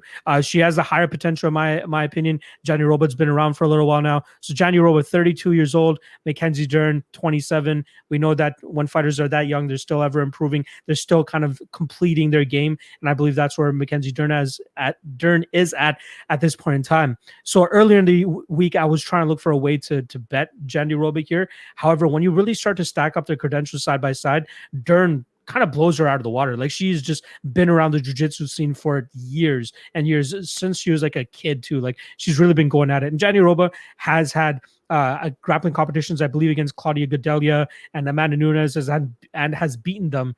But Mackenzie Dern has gone out there and beaten Gabby Garcia. So if you want to talk about like that type of stuff too, like, we could throw that name in there. But this is mixed martial arts. This is a completely different game. And I feel like Mackenzie is just making a little bit more improvements at this point in time. I think Jandiroba is still dangerous, but that's why I wouldn't want to play a side here, which is why I like the fight does go to decision at -120, as I believe neither woman is going to slap on a sub or even get a KO here. I think we might just get a fun grappling match for 15 minutes. How about you? What do you think? Yeah. Honestly, I do. I agree. -120 fight goes the distance. I think that's the play here. I think it's easy to just be like, oh, Dern's so good at jiu-jitsu that if the fight hits the ground, it's over. But like, nah, it doesn't play out that way. We've seen her go to the distance with lesser opponents than Jandiroba, and this is definitely the best grappler she's going to face off against. So you got black belt versus black belt. If it's just a grappling match, if it's just a BJJ match, it's like, yeah, I think Virna can survive some rounds. If it ends up being a striking battle, and by the way, Dern's wrestling is not good enough to take down Virna. So how is it going to become a grappling match if Virna chooses it to be a grappling match? Unless, Dern's going to try to pull guard. She's a guard puller. She always tries. But again, Virna has to consciously decide, okay, yeah, let's play this ground game stuff the way Ronda Marcos did and failed. Virna Jandiroba is not Ronda Marcos. And for that reason, I think if she chooses to follow to the ground, it's just going to nullify each other. We got a decision. If it stays standing, I think Dern's been making improvements in the stand-up game. I think that she probably has a slight striking advantage, but it's not pronounced enough that she's going to get a TKO stoppage. Like, yeah, she dropped a Amanda Bobby Cooper and then got the submission, but outside of that, that was a girl that was really cocky. That was just like, you can't touch me. You know, that just kind of fought a poor game plan and got clipped. I don't think that happens to Virna. But Virna's just such a hard worker. She's so physically strong that she poses a lot of good problems and a lot of good variables to a Mackenzie Dern. Mackenzie Dern's that girl that her father is a very credited BJJ black belt. She's been doing jiu-jitsu her entire life. That ass on her. My God. But she's had everything. Everything has been gifted in the sense that, like, Inagi since the time she's born. Beautiful girl. Athletic enough, right? Dating surfers, moves to Hawaii, moves to Brazil, picks up a fake accent for whatever reason. You know, just like living the life, competing in these jiu-jitsu tournaments. Whereas Virna don't got a big ass. She got a big heart, you know? She's all work ethic. She's just kept at the grind. Now, you probably remember this, but Mackenzie Dern was dating Augusto Tanquino Mendez, and they were both training at an MMA lab in Arizona. And John Crouch kicked her out of the gym, threw her out of the gym, said, you need to leave, saying this girl has no work ethic and it's just a cancer to the team, not good. Then she moves over to Perillos. She moves down to California and starts training back at Black House and stuff. Gets in a fight with her striking coach. Her boyfriend, who's a pro surfer, fist fights the striking coach at the gym over a pay dispute. Like, her life's kind of a mess, but she's really hot and good at jiu-jitsu. But, like, don't let that fool you to the price of 2-1 over Virna, who's very tough, very strong, very durable. One pro loss by decision against Carlos Esparza, who's the number 3 best wrestler in the division and a former world champion. Don't let it fool you, man. This girl's live. But if she's going to beat Mackenzie Dern, is she going to knock her out? No. She going to submit her? Not likely. So decision. So if you want to chase those Virna's plus money all by herself. If Virna's plus 170, Virna by decision was plus 190. So it wasn't even that good of a price, to be honest with you. But the fight goes the distance, covers you both ways. It's minus 120, near even money. I'd like that the most, to be honest with you. I think we're on the same page. Yeah, I don't think we see a finish here either side. So that fight goes to decision prop is probably the sexiest here. All right, let's move on to the co-main event. Easily the fight I think that all MMA fans are ecstatic for. Like, this fight is absolutely bonkers. We got Tony Ferguson coming back from that hellacious beating that Justin Gaethje put on him against Charles Oliveira, who's been waiting for his moment to finally burst into that top 5. Spending years and years fighting the bums of the division. And no disrespect to those guys down there, but they're definitely not to the level of a Tony Ferguson here. Yeah, the run has been amazing for Oliveira. He's put together 8 straight wins after that loss to Paul Felder. The Kevin Lee one, obviously his biggest one to date, but we know the shortcomings of Kevin Lee and how he can be beat, and that's exactly how Charles Oliveira went about this fight. You know what I mean? Like, just waited for Kevin Lee to start sucking wind a little bit. Had some success on the feet. Let's give him that credit. He definitely showed some good striking in that fight against Kevin Lee. But when Kevin Lee did get him down, we saw Charles a little bit more active off of his back in that first round. Not so much in the second round. However, in that third round, we see Kevin Lee go out there, shoot probably a very lazy takedown.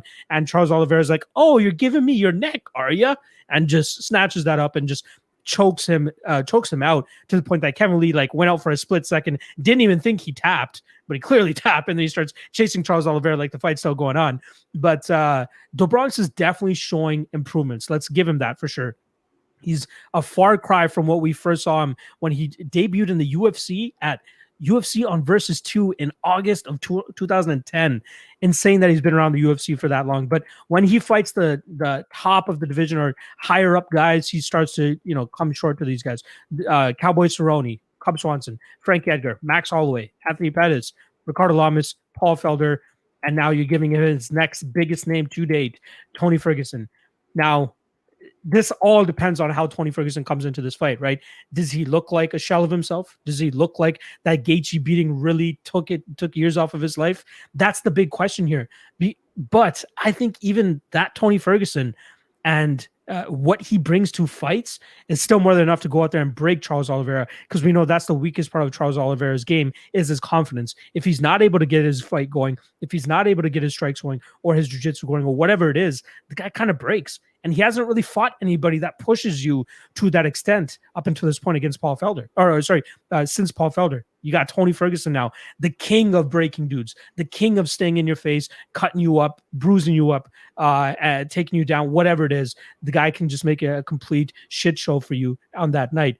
And I know a lot of people are saying if it was 5 rounds, Tony Ferguson all day. But 3 rounds, maybe Charles could get it done. Maybe he doesn't lose his confidence or anything like that. Personally, I think it's going to take 3 minutes. I'm giving Do Bronx 3 minutes before he breaks, because Tony Ferguson's going to be in his face with elbows. He's not going to let him get set up for a takedown or get set up for getting his strikes going, or even allow him to build confidence to get his hands going. And I truly think that Tony Ferguson just ragdolls him here. I don't know, it'll be a first round finish, a second round finish, but I think he gets Do Bronx out of there. He breaks him, he cracks his confidence and gets him out of there. So Ferguson inside the distance is plus 145, and I am very happy with that line. I think that's a beautiful line. Even him straight, man. I personally bet him at minus 160. Wow, he's down to minus 150 now. So there's some Do Bronx money coming in, and we're seeing some love for him there. But I thought he was great all the way up to minus 200. That was me personally. I love Ferguson in this spot. I think he has the perfect style to go out there and beat Charles. I think Charles has a bright future, but stylistically, this is a very, very tough fight for him. And I think that Ferguson is just going to put it on him and break him. So I like Ferguson here, and I think he gets it done probably in round 2. That Ferguson round 2 prop is plus 500. Not too bad, but him inside the distance at plus 145 is my safest spot. So what about you? What do you feel about this? Yeah, like I'm a little bit worried in that the $1 million question, and we kind of talked about it in the Jacare fight, is like, is this guy washed? Because with Jacare, it's like, oh man, he's 41 and it's a lifetime of just damage and mileage. And with Tony Ferguson, it's like, oh man, it's a lifetime of mileage and damage. And same thing with Cub Swanson. It's like this guy's had a lot of injuries. He's had a lot of setbacks. He's had a lot of time off between fights, battling with knee injuries or battling with whatever it may be. He's also lost his mind. Runs across a freeway holding a newborn baby, says that there's people out watching him. They put him on a new regimen of medication. He's forced to take some time off, comes back to fight Justin Gaethje, and just takes an absolute beating. Now, I see in the comment section, shout out to Harry Braun, he seems distracted. The couple guys are talking in the comment section about the interviews today. Geez, you know what? He seems like he's a little bit different. That's he's a little messed up in the head. But that's who he is. Him. So that's what I don't get. Like Diego's just a weird dude. So when people are like, oh man, Diego Sanchez got brain damage, it's like probably. But I mean, probably he would have had it for 20 years because he's been doing this for 20. Tony's just a weird guy. He's always been a weird guy. I remember he's trying to fight Fabricio Verdum at the media day, and he's like, I was going to ankle pick him. It's like, how? Dude, remember the Ultimate Fighter? Like, he came off the Ultimate Fighter, and everybody hated him. He's drinking. Where are your kids, man? Where are your kids? Like, bro, that's like the line, and you just crossed it. But he's so talented. But again, at 36 and being the mileage that he's had, like that's all bad news. Now, realistically, when you're so exciting and you're just icing fools and you're taking a lot of damage in the process, but you get the job done, like people don't really remember the damage that you took. But Ferguson's been taking quite a lot of it. So you go back to, say, the Edson Barbosa fight. Again, he takes a lot of damage in that first round, but he comes back, he gets that submission. Lando Venata dropped him twice in the first round. That's a lot of damage. The Rafael dos Anjos fight is 5 of the toughest rounds you see, like a war in Mexico City, man, a mile high in the sky. The Kevin Lee fight, he's mounted in the first round with Kevin Lee, taking some damage. The Anthony Pettis fight, he got dropped in the first round by Anthony Pettis. And then you compound that on a 5th round stoppage late in the 5th, where he just got, like, at some point he catches up to you. So here's my worry, right? My worry is that Charlie Oliveira's striking has come a long way. Like, it's made a lot of improvements. He used to always have like that traditional Muay Thai style, doesn't move his head, stands upright. But I mean, like, he gets off. His punch has got a lot of power. And we've been seeing his uppercut, his hooks. He's generating a lot of power. He's also really good with his elbows. He's good at cutting you up. He's good at making you bleed. It's whether he's able to sustain that. But he's starting to become a faster starter. Like, he's a quick starter. He used to be a slow starter. Now he's a quick starter. With Tony and all the damages he took, you saw in the Justin fight, the Gaethje fight, and mind you, I'll give him a pass here because it's Justin Gaethje. He looked hesitant to throw. He didn't really, his output wasn't there. I thought his output would just save him the day. He's going to keep throwing. But he kind of knew, like, man, these shots are really hurting me. I don't want to open up. And as a result, laid back it too much.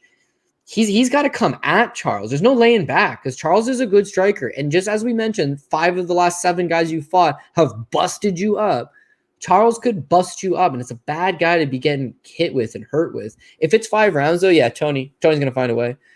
3 rounds, it's like we all talk about Charles being a quitter because every time he loses, there's like a moment where he's like, I could fight on, or I can pack it up. And he packs it up. But he's on a 7-fight winning streak, like he's made a lot of improvements. He's overcome a lot of that. But I go back to them all. I go back to the Felder fight. I go back to the Cub fight. I go back to the Max fight. All these spots where it's like, yeah, I'm done. And Tony is never done. Tony, a doctor would have looked him in the eyes, said, you need to take 2 of these every day, 3 of those every day, and a drop of this once a week, and then come in for your checkup, and you'll never fight again. That still didn't talk Tony Ferguson.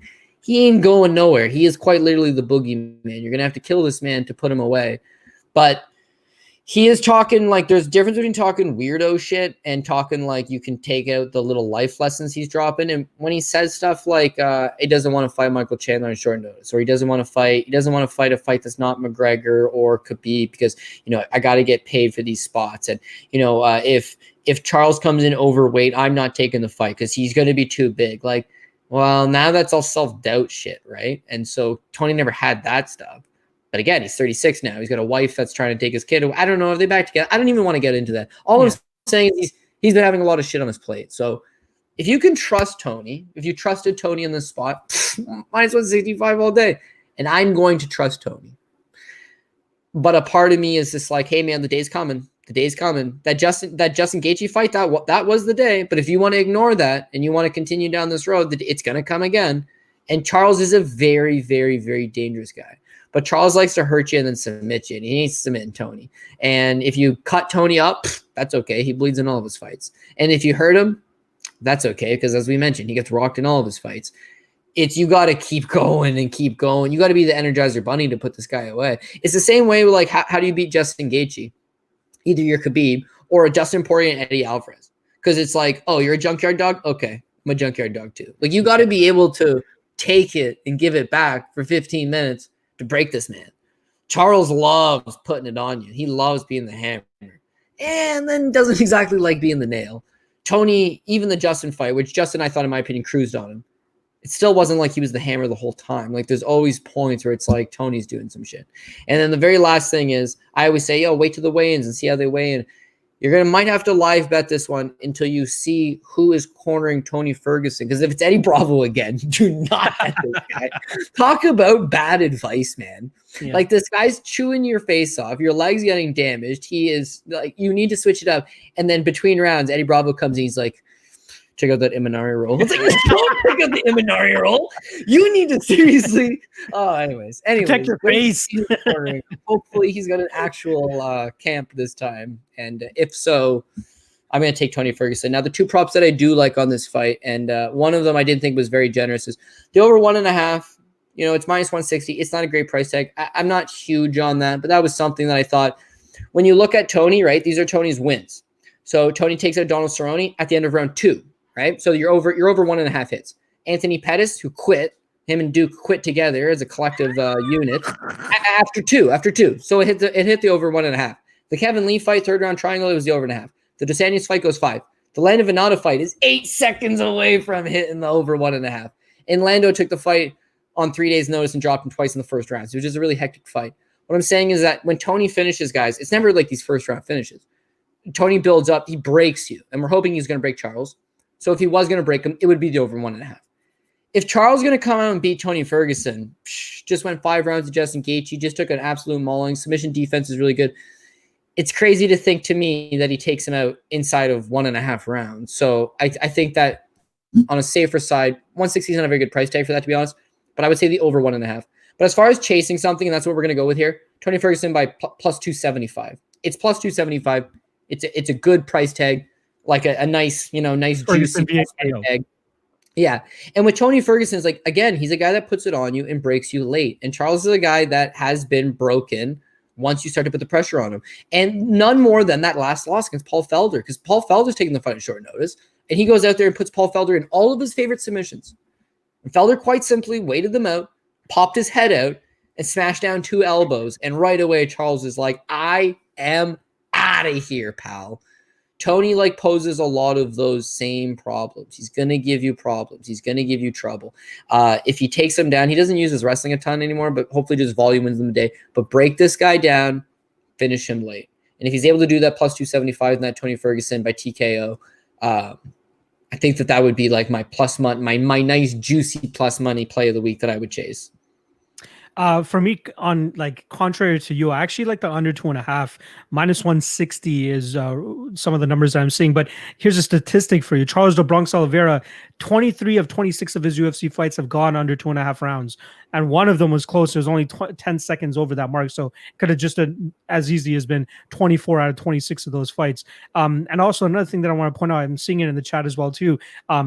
First of all, Tony Ferguson, if he got that same level of lineup that Charles do Bronx got in his last 7 fights, probably go worse for those guys. Let's be honest. And secondly, he doesn't have the most technical striking, but I kind of like to look at it as the Brandon Royval and Kai Kara France fight. Like, Royval's not a better technical striker, but he creates chaos. And who's the king of chaos? Mr. Tony Ferguson himself. So you don't need technical striking to go out there and beat these guys on the feet. Just stay in their face, Billy Q style. Just stay in their face, keep roughing them up, throwing some elbows, throwing some, crazy kicks or whatever the hell it is, and it's going to knock Oliveira off his game. And I think if Oliveira gets the finish, it's early. It's going to be first round. I don't think he gets it done outside of that 3 or 4 minute mark. After that point, I think that Ferguson's going to have busted him up too much and really asserted his game to get Charles do Bronx to kind of quit and break. So that's kind of my play there. The spot that I like most is the under 2.5, but my main play is definitely Tony Ferguson straight. I got him at minus 161, minus 150, minus 140 on Bet Online right now. Absolute steal of a line. If I'm being honest, if you want to pick a side here, Tony Ferguson is the way to go for me. So great fight there. I can't wait for that one to go down. All right, let's get into the main event here. We got Deiveson Figueiredo hopping in on the quickest turnaround for any UFC champion here. He's coming in, I think, about 3 or 4 weeks later to defend his title against Brandon Moreno, who fought on the same night against the aforementioned Brandon Royval. Finished him via, whatever it was, a dislocated shoulder. And then if you watch that fight back, you hear Moreno kind of hear Royval make a noise, and he looks up at the referee. He's like, all right, this is my opportunity, and just starts pounding his head in, and he gets to finish with 1 second left. Imagine if that lasted 1 more second. Royval goes back to his corner, Mark Montoya puts his arm back in place, and we got a fight on our hands still, right? That would have been really interesting to see. But Moreno comes out victorious. He gets the finish there, and now he's a plus 250 underdog here against Deiveson Figueiredo. Now, my read on this fight was, so I had a small play on Alex Perez last time around. I'll absolutely admit that. Plus 255. I thought there was a solid amount of value there to believe that he would be able to get this fight to the ground and kind of control Deiveson from there and keep his head out of a freaking guillotine choke. And I guess I was wrong about that part. Figueiredo has a ridiculous squeeze on him, was able to snatch up that choke and just squeeze the hell out of Alex Perez and get the tap there. Now with Moreno, I'm not so confident in him being able to get this fight to the ground, but I do think he has solid enough jiu-jitsu to have some success on the ground if it does end up there. My issue is he's a little bit too hittable. And that comes with this new kind of striking style that we've seen from him since he's come back to the UFC, since his time from the Ultimate Fighter. Like, he keeps his hands down a little bit, likes to dangle his lead arm and then just bring it up and have these crazy awkward angled jabs that he likes to throw at his opponents. And his confidence is just at an all-time high. Like, I think that's a huge part of his game now too, is that he's actually confident in going out there and outstriking a guy like Kai Kara France, where in a fight, a lot of people thought that, okay, Moreno needs to get this to the ground, otherwise he's getting knocked next week. And he proved everybody wrong. He went out there and outstruck Kai Kara France decisively. So that was a great fight for him. But here against Deiveson, man, Deiveson just packs insane amount of power. I think he'd be a little bit too fast for Moreno here. I think Moreno does have a slightly better chance of than Alex Perez in terms of surviving and kind of extending this fight, as I believe his movement and his durability is definitely there. But Deiveson, man, we keep wanting to say that this guy could possibly have cardio issues. Goes out there in 30-27s, I believe, Alexandre Pantoja. That's the furthest we've seen him in a fight. So he's never really had to show his chink in his armor with his cardio. So what I do like is that Figueiredo inside the distance mark. I think at a certain point, he's going to land a punch. He's going to drop Moreno. Whether it's a body punch, whether it's an actual clean shot to the head. Figueiredo by KO is plus 155. And I think that's a very, very solid spot here if you want to pick Figueiredo at all. Figueiredo inside the distance, minus 175, a little bit chalkier, but I expect him to get a KO more than a submission here against a solid jiu-jitsu guy in Moreno. I think we can both agree on that. He has some solid jiu-jitsu acumen under his name. But in terms of props, man, this one's a really tough one to call because we know Figueiredo could get it done just like that. So maybe the over 1.5, -170, not too bad. Fight starts round 2, -240, a little too chalky for me. Fight starts round 3, -115. Now you're talking to me a little bit, but I still get a little bit queasy about, playing an over or playing a fight starts round 3 in a Deiveson Figueiredo fight. I don't want to have that type of stress in my life when I'm just trying to sit back and enjoy a main event here. So all in all, this fight's going to be an absolute pass for me. I don't want to have anything to do with this fight. Maybe just Figueiredo on a couple of DGen parlays. But in terms of props, I think it's really hard to pick one out here. I know you really like one here, but I'm a little bit more queasy about it. So let us know what your take is for this fight. I think this fight's getting overs banked in it for sure. And looking at that, the +1.5, so we're going to go with the over 1.5 rounds, is -170. Yeah, not as good. The over 2.5 rounds, +110. And at that, I think we're probably going to – I like the over 1.5, but again, it's a -170. It's not the greatest money play out there. But then plus money for over 2.5. Again, you talk about Deiveson Figueiredo and his finishing ability, and I agree 100%, right? The guy's got massive knockout power, and he's got a that guillotine choke, and specifically – just really, really strong, and he puts a squeeze on you, and he can get you out of there, and this guy's just an absolute beast, and he's running through people, but he's low output. He's a low output guy. You watch all of his fights, he's not going out there and putting 3-piece combinations on you. He waits, he looks at a counterpunch, and he darts one at a time. Him knocking out Brandon Moreno, good luck, because Brandon Moreno never been knocked out before. He's young, he's wily, and he's Mexican. These Mexicans have this chin built into them, cast iron. This guy represents his people very well. He can take a really good punch. So you got a guy, Moreno, 5 pro losses, never been finished, never been knocked out, never been submitted. He was submitted one time on The Ultimate Fighter by Pantoja, who you brought up. Once upon a time, when he was like 20 years, he was 21 years old, 22 years old, and he's the number 16 seed that season in The Ultimate Fighter, taking on the number 1 seeded guy, BJJ Black Belt. Give him hell in that first round, got him in the second. Since then, you see the improvements. You see him spend time in Denver. You see cardio improve. You see his grappling improve. You see him go out there and fight guys like Formiga and fight Pantoja again and fight Dustin Ortiz. And like his scrambles have come a long way. His ground game's come a long way. His wrestling's come a long way. His cardio always checked out. His striking has come a long way. It's that, yeah, he is still young. He's still green. He's still making improvements. He's still got holes in his game. And like, you don't want to be in there with a guy like Deiveson Figueiredo for 25 minutes with holes in your game. You're going to get hit. You're going to get put in compromising situations. Could be bad, right? But again, you got a guy with 17 of his 20 career wins, Figueiredo, inside the distance, has a reputation of being an inside the distance guy, going out there and killing his opponents. So because Moreno's coming in on relatively short notice and the casual fan doesn't really know who he is, it's easy to write him off and be like, oh yeah, Davidson's a GOAT. Everyone's saying Davidson's the best 125 of all times. Davidson's wins, okay? The Alex Perez fight. Perez is on short nose too, whatever. It was a good little win, by the way. It's a guillotine choke, kind of come out of left field. But the 2 wins over Joseph Benavidez, like, Joseph has a massive durability problem. He got headbutted in the first fight. The second fight is a quick turnaround, and he was still concussed from the first fight.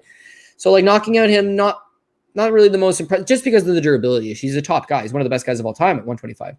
But he's got durability issues, right? The Tim Elliott fight, when he submitted Tim Elliott, it's like, Tim Elliott's a fucking idiot, right? Like, he always does this stuff to himself. He puts himself in bad spots. But you look at some of these other spots, again, when he's not finishing you quick, he's low volume. The Alexander Pantoja fight, which is the last time he went to decision, 67 significant strikes landed over 3. It wasn't really high pace. The Yusir Formiga fight right before that, it went 3 rounds. He landed 14 significant strikes because he was taken down 3 times. And that's what happens when he gets taken down, just like the Jared Brooks fight, where he gives up 7 takedowns and yet wins the fight on the basis of landing 19 significant strikes. You can out-grapple this guy. You can take him down. And beyond all that, you can push his cardio. You need to grapple with him. Benavidez wasn't durable enough to extend him into 3, 4, and 5. Alex Perez got caught before it got started. Tim Elliott was, doing cocaine off a hooker's asshole just off the Vegas Strip a week before the fight. Like, they all set themselves up for disaster. But Brandon Moreno is just coming off a fight, took no damage, ultra motivated, wants to be the first Mexican-born champion of all in UFC history. Like, got all of this wave of momentum going. And listen, if you don't like him on the money line, you think he's going to lose. I get that. But at the very least, guy gets a round and a half. Guy gets probably 2.5 rounds into this fight before something goes south for him, at the very least. So if you don't have a strong lean on either side, or you don't like Davidson straight up at -300, I got the over 1.5, which I think is, even though it's -170, I think it's a solid bet. And then the over 2.5 is +110. It's your plus money play on this one. This fight just absolutely has me stumped because I can see it going that way. Like you're breaking it down is, Moreno stays away from the power shots and just kind of grinds his way. And could you imagine Moreno winning by decision? I think it's +450. There might be some value there if he's able to extend this fight, or we finally get to see what Figueiredo's gas tank looks like in the 5th round. That's a big question mark that a lot of people want to get answered. So Moreno could be that guy to stick around and bank those rounds and see what round 5 Figueiredo looks like. So I'm still picking Figueiredo to win. I think you will find that chin. I think you will be able to land something that will eventually put away Moreno. I'm definitely not comfortable with that over. Go ahead. Last thing I'll throw on it, though, is that it might be a good live betting opportunity as well, because a lot of people are assuming Figueiredo's going to kill him, right? So if Figgy kills him inside of 2, then you were right. It is what it is. But the longer this fight goes is where it's going to be key to watch it from a live betting perspective, because Davidson's a really big 125er, right? He's a massive dude. When they were going to get rid of 125, he was at the front line and moved to 135. They weren't going to get rid of him. He could easily fit 35. When he fought Joseph Benavidez the first time, it's a title fight. It's a UFC title fight. Vacant title. 125. Guy blows weight. Comes over 1.5 pounds. It was a bad weight cut for him. The Alex Perez fight, he made it. He looks good. But it's such a quick turnaround. The one has to wonder, does this not guy go through a full camp, get an opponent change? He's fighting Cody Garbrandt. This is huge. The guy's name, he's a name guy. He's a former champion. I'm going to get paid, and this is really going to boost my profile. We're in wicked shape. Garbrandt pulls out. I get Alex Perez. I take out Alex Perez.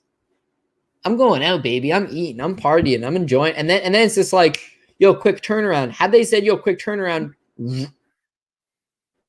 top name guy, TJ Dillashaw's coming back. Cody Garbrandt's healthy again. He wants that fight. If it was something like that, who knows what happens? But because it's Brandon Moreno, it's like, all right, I'll take that. It's like, don't overlook him, right? And so if you don't take him out in the first 2, Brandon Moreno, a guy that's trained at Denver and Mexico City his entire life, cardio not a problem, heart definitely not a problem, durability has not yet been a problem. Like, he would be more key those later rounds. And if he drops the first 2, you're going to get a really nice plus money live tag on him, right? So worth bearing in mind. We'll talk about the weigh-in show Friday so we can see the weigh-ins. But Davidson's a big guy, man. 2 quick weight cuts back-to-back could really hurt this guy.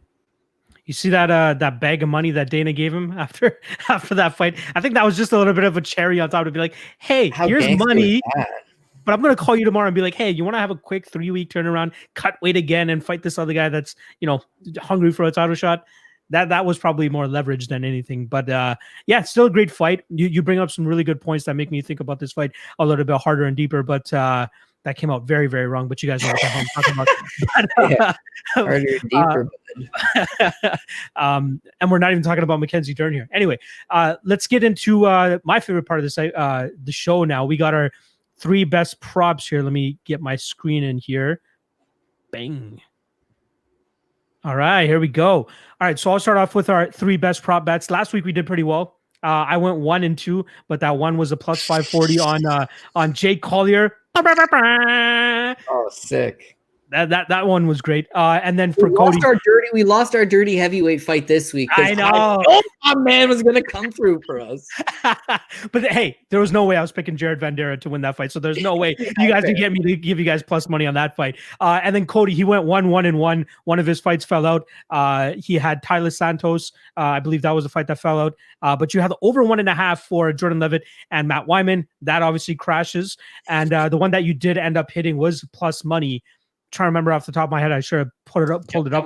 Inside the distance. There we go. So not too bad considering that they were both plus money hits. So if anybody did tail those, you did end up a little bit up on the night. All right, let's get on the best prop bets for this card here. So first and foremost, the one that I like is Tucker via KO plus 900. You guys know I like the long shots. I think that he'll be able to get some shots off on Billy Q here, land some significant enough shots to put the man down and not really have to worry about that cardio taking over late in the fight. So I got Tucker via KO at plus 900. I think that's a solid spot. Jacare Souza via submission plus 170. That's a spot that I like. I think if he's able to get Kevin Holland down, which I truly believe he will, we'll see him kind of hunt for that submission. And let's not forget, this man just tapped to Brendan Allen a couple fights ago. So there's definitely that caveat there as well. And then lastly, I like Ciryl Gane here via decision plus 255. I think there's a ton of value there. However, my only official play on that fight so far is the over 1.5. I got it at minus 120. We did kind of talk about it earlier in this podcast at minus 135. Still some solid value there, but I truly think that Gane goes out there and kind of just pieces up JDS for 3 rounds and takes home a unanimous decision for plus 255. All right, let's move on to Cody's side. Cody, let the guys know what you got. I pushed out again, went with those negative tags, but Figueiredo Moreno, that's going to be our first one. Over 1.5, minus 170. Again, Figgy likes to take his time, likes to set it up. Moreno's going to try to push the pace a little bit, but either way, 7.5 minutes, we're getting that at least minus 170. Then we're going to get a little more risky.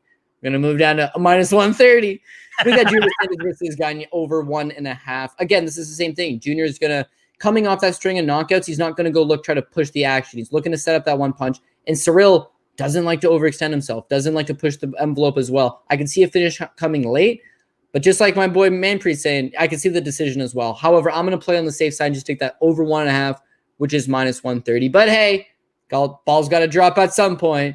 So I'll take a plus money one in my last one. Ferguson via TKO plus 275. Listen, the way Tony beats guys traditionally is he just absolutely puts the pressure on you until you succumb to it later in the fight. Charles, that's kind of his MO and how he loses. If he springs the upset, at least it's going to be an action-paced fight. And Tony Ferguson is just kind of one of those guys that thrives in that. If he's shot, if he's done, this is going to be his last hurrah. We're going to go out there. We're going to see he is what he is. But if it was just a fight with Justin Gaethje and he still got a little magic left in the tank, I think plus 275 for a Ferguson TKO, definitely live, is definitely on the table. And so for that reason, I'm going to go with Ferguson 275. And just like I said last week, hopefully I'm looking for that Figgy over 1.5, that Dos Santos 1.5, and then those are your safe place. Your safe place, build up that little bankroll, take your shot, Ferguson knockout. So safe, plus money. Last week, I thought Levitt versus Wyman was going to be safe. Nobody called that. Nobody called that. Yeah, how can you call a slam KO from a guard pull? And why would Wyman be the one pulling guard? Like, why wasn't it the other way around, right? It doesn't make any sense. And then, yeah, we got to cancel the fight, obviously. So it's actually not 1-1-1. It's 1-1-0 in brackets 1. No contest. Never happened. And then, yeah, obviously Hill by knockout was the plus money then. So, yeah, hopefully we can get 2 going into our plus money one and hit that plus money. Ferguson by knockout. Yeah, I think we got some solid spot there. And I like this whole this narrative that we got going on. I got the long shots. You got the safer plays. As long as one of mine hit, I'm happy. We're chilling for the night.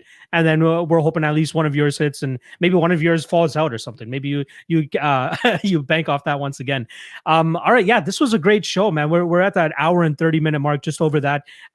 Great time once again. Shout out to everybody in the chat. It's always fun doing this breakdown with you guys. The prop show is clearly very successful. A lot of people love hearing our thoughts on that. But tomorrow, you guys can catch me, Cody, Just Bleed, and MMA Prediction Guru doing the final weigh-in stream. That's at 9 p.m. Eastern. So if you're watching this and it's right around that time, more than likely the link to that is going to be in the description of this video. So you guys can definitely click on that and head on over to that. You get a little bit more of an expansive breakdown from all 4 of us. Not just talking about props, but just talking about how the fighters actually match up with each other. And if we saw anything at the weigh-ins, that kind of just tips us off to one side or the other. So it's a great show. Helps me to kind of just package up my thoughts for one last podcast and probably get more plays out there. I know a lot of people love it. We usually have like 700 or something crazy amount of people watching it live. So make sure you guys hop on for that. That's 9 p.m. Eastern tomorrow for the final win. All right, Cody, let's wrap this thing up. You wanna take the stage, let people know where they can find you? Yeah, you can always find me on Twitter at CJ Saftic. Appreciate everyone taking the time because we know there's Bellator tonight. In fact, right now, that Cameron Lachinov versus Shamil Nakayev fight is nuts. So we appreciate that. You've obviously got some stuff going on as well. You love fights, came down, support the show, hear our thoughts. Definitely appreciate it. A lot of good comments, by the way, a lot of stuff to, take in and think about. But ultimately, yeah, I like a lot of these props. I'll be the first one to tell you, last week, I liked the unders. I liked a lot of these unders. This week, I like a lot of these overs. Over 1.5. They're giving you over 1.5 because of the quick natures of the finishes last week. It's not always going to be like that. It's going to be style. Shout out to my boy Rockstar Z. homie, been a long time fan and supporter, and obviously love his work. Check it out if you haven't already. But him mentioning that Figueiredo 6 of his last 8 being under the 2.5. So like, why not bank that under 2.5? But for me, it comes back to that durability. He's been fighting a lot of guys with durability issues. So hitting the under 2.5 to them, not that big of a deal. Moreno never been finished, doesn't have durability issues. That to me is why the oldest saying in the sport, styles make fights, right? And the way that Moreno style matches up is why I think we hit some overs. But yeah, we'll see how it happens. Seeing Deiveson Figueiredo with 50 G's in the bag, that's motivating. Let's do it. Let's hit some parlays. Let's make some money. And that's massive favoritism because Dana gave him 50,000 cash. My boy Tristan Connolly, when he won, he beat Michel Pereira, right? It was fight of the night. And so because Pereira missed weight, he got the 100,000. And they were like, you have to pass your post-fight drug test before you get the money. So he's like, I knew I didn't cheat, but the whole time, like, you're sweating, like, man, what about that? What about that protein shake? Like, what if it was tainted? Like, it's $100,000 for a guy that was accepting 12 to take the fight, right? So, yeah, crazy how, you know, they like Deiveson. They want him to get the victory, but I think that they might be putting a little too much stock on him. So if you got any questions, hit me up. The last thing there, I know some people are watching the Bellator live. You can always just check the picks on Twitter, but rolling through, I got Romero Cotton, that Davon Franklin, Linton Vassell, Magomedov. The main event, I don't really got a good lean. Like, everyone's on Juliana Velasquez. But I just feel like McFarland's a good dog play. But I don't know. Honestly, that's probably a pass more than anything. All I got to say is appreciate everybody taking the time, and good luck this weekend. If you need anything at all, hit me up on Twitter. Once again, you guys can follow him at CJ Saftic. You guys can see it right under his face over there. But for me, you guys can follow me at MMA LOTN on Twitter, MMA LOTN on YouTube. And then obviously every fight day, I have a 1 p.m. stream where I just go over my last final thoughts, taking all questions, comments in the chat. So I'll see you guys over there as well too. But you guys can catch me, Cody, Bleed, and Guru tomorrow, 9 p.m. Eastern for the final weigh-in. Probably one of the most popular shows on the channel. I'll be honest with that. We'd love to having you guys coming out every week supporting us. It's the second last event of the year, so you don't want to miss out on it. It's going to be some fun. It's the last pay-per-view of the year. Should be a great show. Shout out to everybody joining us today. And yeah, we'll see you guys tomorrow night for the final weigh-in.